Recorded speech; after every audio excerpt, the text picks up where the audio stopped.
Father of nation ಯಾರು ಅಂತ ನಾನು ಬರ್ದೆ ಸಭಾಧ್ಯಕ್ಷರೇ, ಮಹಾತ್ಮ ಗಾಂಧಿ ಅಂತ. ಇದೇ ಕ್ವಶನ್ ಪೇಪರು ಕನ್ಸಲ್ಲಿ ಅಶೋಕ್ ಅಣ್ಣಗ ಅವ್ರ ಟೀಚರ್ ಕೊಡ್ತಾರೆ ಸಭಾಧ್ಯಕ್ಷರೇ. ಅಶೋಕ್ ಅಣ್ಣ ಅವ್ರಿಗೆ ಫಾದರ್ ಆಫ್ ನೇಷನ್ ಯಾರು ಅಂತ ಕೇಳಿದ್ರೆ ಲಾಸ್ಟ್ ವೀಕ್ ಆಗಿದ್ರೆ JP ನಡ್ಡಾಜಿ, ಈ ವೀಕ್ ಆಗಿದ್ರೆ ನಿತಿನ್ ನಬೀನ್ಜಿ ಅಂತ ಬರೀತಾರೆ ಸಭಾಧ್ಯಕ್ಷರೇ. ಇದು ಕನ್ಸು ಸಭಾಧ್ಯಕ್ಷರೇ, ಇದು ಜಸ್ಟ್ ಕನ್ಸು ಸಭಾಧ್ಯಕ್ಷರೇ. ಏನ್ ಸರ್ ಇದೆಲ್ಲ? ಇದೇ ಕನ್ಸು ಸರ್, ಸಭಾಧ್ಯಕ್ಷ ಕನ್ಸು ಸಭಾಧ್ಯಕ್ಷರೇ. ಇದೇ ಯತ್ನಾಳ್ ಸಾಹೇಬ್ರಿಗೆ ಪೇಪರ್ ಕೊಡ್ತೀನಿ ಸಭಾಧ್ಯಕ್ಷರೇ. Who is the father of nation ಅಂತ ಕೇಳಿದ್ರೆ ಯತ್ನಾಳ್ ಸಭಾಧ್ಯಕ್ಷರೇ. ಈ ಕನ್ಸಲ್ಲಿ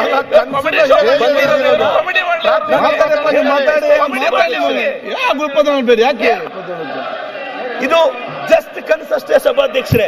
ಇವತ್ತು ಬಹಳಷ್ಟು ವಿಚಾರಗಳನ್ನ ನಾನು ಇವತ್ತು ಆಶಾ ಕಿರಣ ಸ್ಕೀಮ್ ಅಂತ ಸರ್ಕಾರ ತಂದಿದೆ ಸಭಾಧ್ಯಕ್ಷರೇ.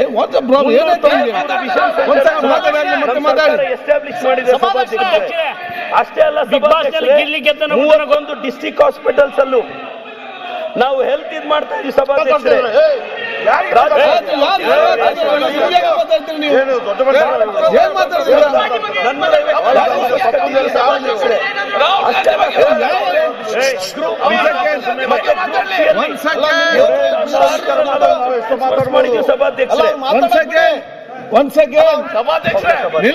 ಫಾದರ್ ಆಫ್ ದ ನೇಷನ್ ನಿಲ್ಲಿ ಮುನಿರಾಜ್, ಮುನಿರಾಜ್ ಅವ್ರು ಹೇಳಿ ನೋಡಿ, ಅವರು ನಮ್ಮ ಚೀಫ್ PM ಅಶೋಕ್ ಬಗ್ಗೆ ಹೇಳಿದ್ರ, ಯಾರು ನಿಮ್ಗೆ ಗೊತ್ತು?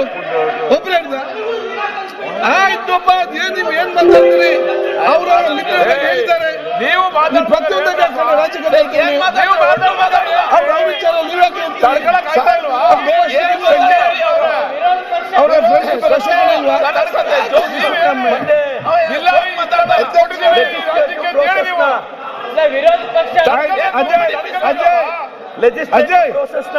ಪಬ್ಲಿಕ್ ವೆಲ್ಫೇರ್ ನ ಎನ್ಶೋರ್ ಮಾಡಬೇಕು ಅಂತ 119 ನ್ಯೂ ಲಾಸ್ ನ ನಾವ್ ಎನೆಕ್ಟ್ ಮಾಡಿದೀವಿ ಸಭಾಧ್ಯಕ್ಷರೇ.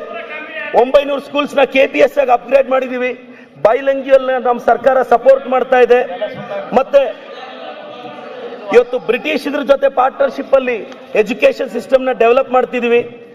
ಬಹಳಷ್ಟು ನಗರಗಳಿಗೆ ನಾವು ಬಹಳಷ್ಟು ನಗರವನ್ನ, ಪ್ರತಿ ಜಿಲ್ಲೆಯನ್ನ ಅಶೋಕ್ ಅಂತ ನೀವೇ ಬಂದ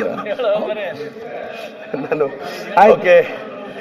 ಕಂಟಿನ್ಯೂ. ನಾನು ಇಲ್ಲ ಸಭಾಧ್ಯಕ್ಷರೇ, ನಾನು ಕೊಡಿ ಅಂತಿರಲ್ಲ, ನಾನು ವೈಯಕ್ತಿಕವಾಗಿ ಮುಗಿಸ್ಲಿ. ನಾನು ಸಭಾಧ್ಯಕ್ಷರೇ, ನಾನು ಅಶೋಕ್ ಅಣ್ಣನವ್ರಿಗೆ ಅವ್ರ ಇಂಗ್ಲಿಷ್ಗೆ ಅಭಿಮಾನಿ. ಇನ್ಯಾರ ಹೆಸರು ಕೇಳಿ.